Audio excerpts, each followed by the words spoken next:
Assalamualaikum viewers, I am Fahad Rind, lecturer in chemistry. Like and share my videos and subscribe to my YouTube channel College Chemistry with Fahad.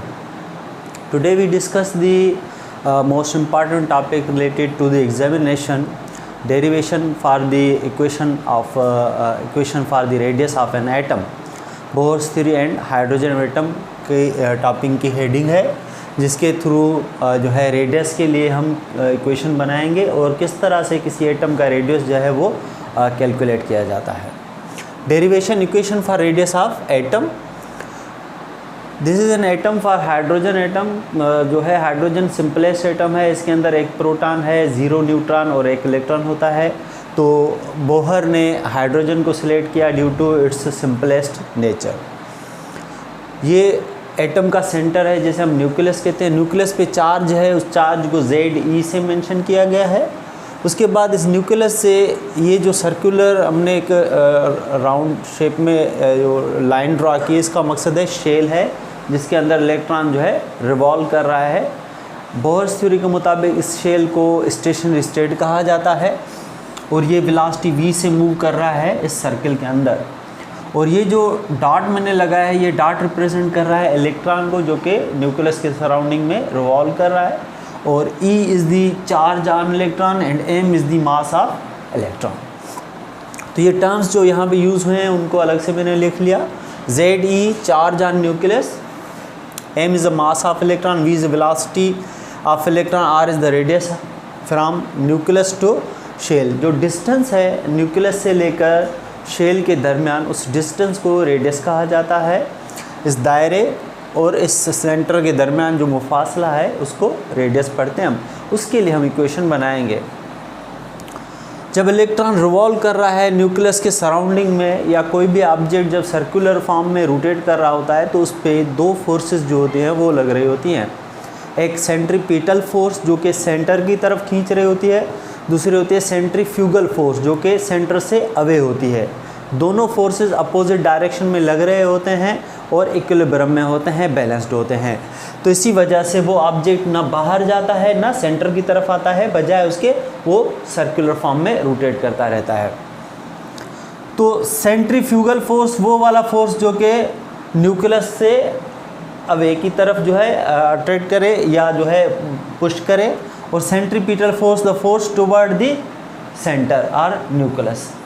तो उसके लिए equation है centrifugal के लिए mv²/r, और जो centripetal force है ZE/r².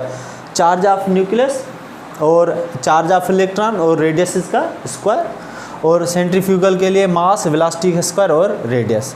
Bohr's theory के हवाले से, बोहर्स थ्योरी का टॉपिक मैंने अपलोड कर लिया. उसमें बोहर्स थ्योरी ने ये बताया है कि इलेक्ट्रॉन जो न्यूक्लियस के बाहर इस शेल में वहाँ पे हो सकता है जब इलेक्ट्रॉन की एंगुलर मोमेंटम जो कि mvr लिखते हैं वो बराबर हो h/2π के, या integral multiple of h/2π means 2h/2π, 3h/2π and so on.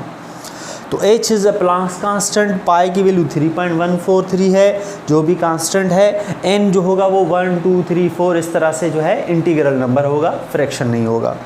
तो इसमें से हम v की वैल्यू निकालेंगे. तो जनरल मैथमेटिक्स का रूल है, जो भी टर्म्स प्लस में होंगे तो इक्वल की दूसरी साइड जाएंगे तो वो माइनस हो जाएंगे, और अगर मल्टीप्लाई में होंगे तो डिवाइड वाले दूसरी साइड इक्वल की जाएंगे तो वो मल्टीप्लाई में चले जाएंगे. तो यहाँ पे आप नोट करें कि जो मास और रेडियस जो है वो मल्टीप्लाई में है, इक्वल की दूसरी साइड चले जाएंगे तो वो डिवाइड में 2π के साथ आ जाएंगे. ये डिवाइड का सिंबल है, हम इसको इस तरह से लिखेंगे. तो v = NH/2πmr. तो इसको हमने इक्वेशन 1 कह दिया, ये इक्वेशन 2 है. अब हम क्या करेंगे, जो ये v की वैल्यू है, क्योंकि बोहर्स थ्योरी अब इसमें सेंट्रीफ्यूगल फोर्सेस के हवाले से रेडियस की जो इक्वेशन बनाने के लिए हम वेलोसिटी का फार्मूला जो है बोहर्स थ्योरी से लेंगे, वो वैल्यू पुट करेंगे इसमें v² की जगह पे. तो मैंने लिखा कि put the value of v in equation 1 m/r v². तो ये वाली इक्वेशन है ना कि m/r v² है, तो v की पूरी वैल्यू ये रख दी हमने. ये मैंने ब्रैकेट लगा लिया, NH/2πmr इसका होल स्क्वायर वो बराबर ZE²/r², क्योंकि यहाँ पे E मल्टीप्लाई E दोनों चार्जेस हैं तो चार्ज का स्क्वायर हो जाएगा, तो हम लिख लेंगे ZE²/r²। तो यहाँ पे सिर्फ चेंजिंग ये की कि mv² v की वैल्यू हमने पुट कर ली NH/2πmr, बाकी जो है पूरी इक्वेशन सेम रख दी।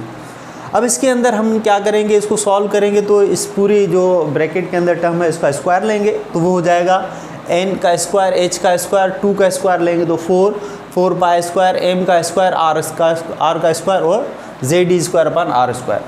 तो जस्ट हमने क्या किया कि इसका स्क्वायर रूट जो है वो सॉल्व किया। अब इसके अंदर हमें r की वैल्यू मालूम करनी है, तो अब इसके अंदर जो है डायरेक्ट मैंने ये टर्म लिख लिया। वो इस तरह से हुआ है कि ये r जो डिवाइड में है इक्वल की दूसरी साइड जाएगा तो वो हो जाएगा मल्टीप्लाई में, तो वो हमने बाहर यहाँ पे रख लिया। बाकी जो टर्म्स थे वो इस साइड पे r चला गया, ये वाले टर्म्स जो है इस साइड पे आ जाएंगे, तो ये मल्टीप्लाई वाला है डिवाइड में चला जाएगा, ये डिवाइड वाला है तो मल्टीप्लाई में। तो आपने ऑब्जर्व किया कि r = m n² h² और ये r² जो डिवाइड में था वो इधर आ गया मल्टीप्लाई में, और ZE² मल्टीप्लाई में था तो वो डिवाइड में चला आया। बाकी जो वैल्यूज़ थी ये 4π² m² r² वो सेम रह गई।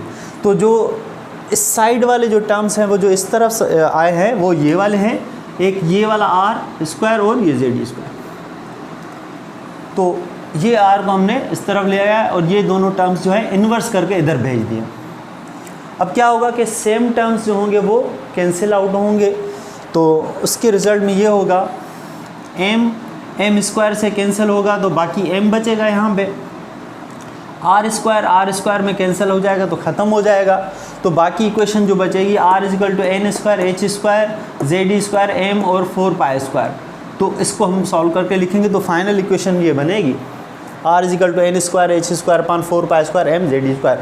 n जो है जो इंटीग्रल वैल्यू था, मगर यहाँ पे n का जो मकसद होगा नंबर ऑफ शेल होगा, कि जिस एटम में जितने शेल हैं जो उसका आखिरी शेल आ रहा है जिसमें इलेक्ट्रॉन हैं मौजूद, तो वो वाली वैल्यू हम यहाँ पे पुट करेंगे। तो हाइड्रोजन के लिए n की वैल्यू 1 हो जाएगी क्योंकि हाइड्रोजन के अंदर एक शेल होता है, तो इसके लिए हम n² बाहर लिख लेंगे। बाकी जो ये वैल्यू है वो कांस्टेंट है, मास ऑफ इलेक्ट्रॉन कांस्टेंट है, चार्ज की वैल्यू कांस्टेंट है और जो है पाई की वैल्यू कांस्टेंट है, h की वैल्यू कांस्टेंट है। तो ये पूरा का पूरा टर्म कांस्टेंट है, इसको हम A0 लिखते हैं जो कि बोहर्स रेडियस कहलाता है, कि इसकी एक फिक्स्ड वैल्यू आएगी। इसको जब हम सॉल्व करेंगे तो जस्ट उसको मल्टीप्लाई करना होता है n के स्क्वायर से।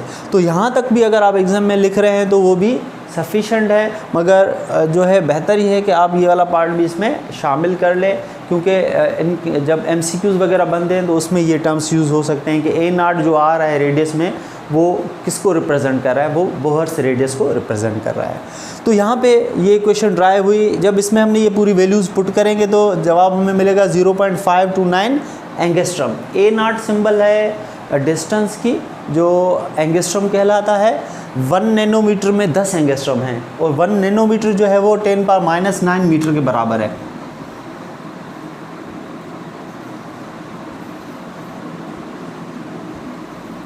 एक नैनोमीटर 10⁻⁹ मीटर के बराबर है और 1 नैनोमीटर में 10 एंगस्ट्रम है। तो angstrom is the unit of distance, smallest distance के लिए हम एंगस्ट्रम यूज़ करते हैं। तो ये equation for the radius of any atom के लिए थी। जस्ट n की वैल्यू पुट करेंगे और यहीं पे ये टॉपिक जो है ख़त्म होता है। आई होप आपको मेरा लेक्चर पसंद आया होगा। मेरे वीडियोस को ज़्यादा से ज़्यादा शेयर करें, लाइक करें और मेरे चैनल को सब्सक्राइब करें। College chemistry with Fahad. अल्लाह हाफ़िज़।